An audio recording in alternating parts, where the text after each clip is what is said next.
It helps you sort out things about your past that are still burdening you. You can tell, if you have a memory that's more than 18 months old, approximately, and when you pull that memory up to mind, if you still have an emotional reaction, that means you haven't fully articulated the memory. You haven't analyzed it causally. You haven't freed yourself from its grasp, and you're carrying it like a weight.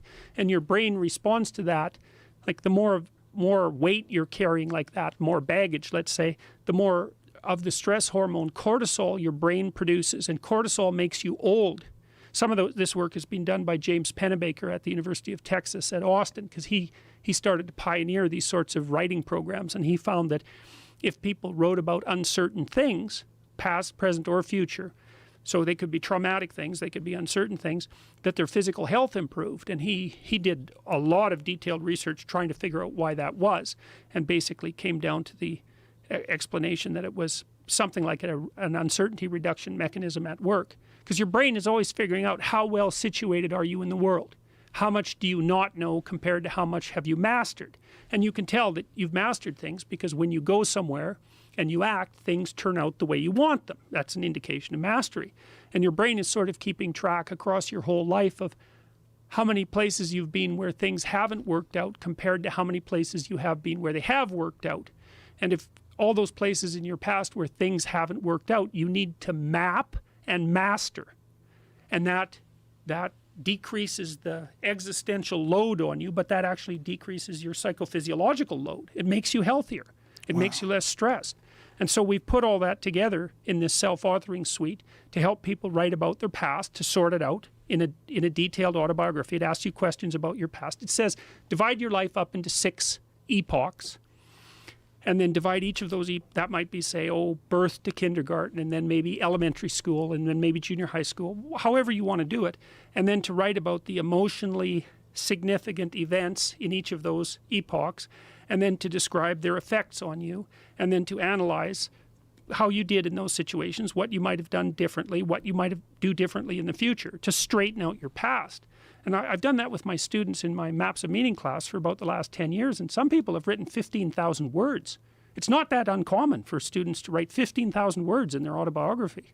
Wow. So that's such great advice. That's such great advice about reconciling with your past, because so many people just carry it around. Yeah, well, if you're thinking about your past, what it means is you haven't analyzed the causal chains. Because you might say, well, why do you remember your past?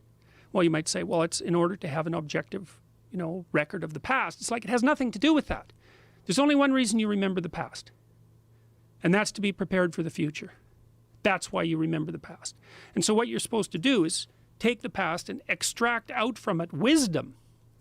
And wisdom is the ability to avoid stumbling blindly into ditches. And so you think, well, here's a time in my past I stumbled blindly into this horrible ditch and terrible things happened to me. It's like, okay, you need to take that apart. You need to figure out, how was it that events conspired with your participation, voluntarily or involuntarily, so that terrible consequence emerged. You need to know why that happened and how you could react differently in that situation.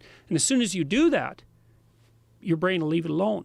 It won't obsess you about it anymore, because the anxiety-producing parts of your brain are basically trying to tell you where there are obstacles in your environment. It's like, look out, don't go there, don't go there. It's like, well, don't go there, there's fire. Well, maybe you could master the fire, right? Then you're a wielder of fire, you're not just a victim. And lots of situations are dangerous or not dangerous depending on your level of mastery, right? I mean, life is like that.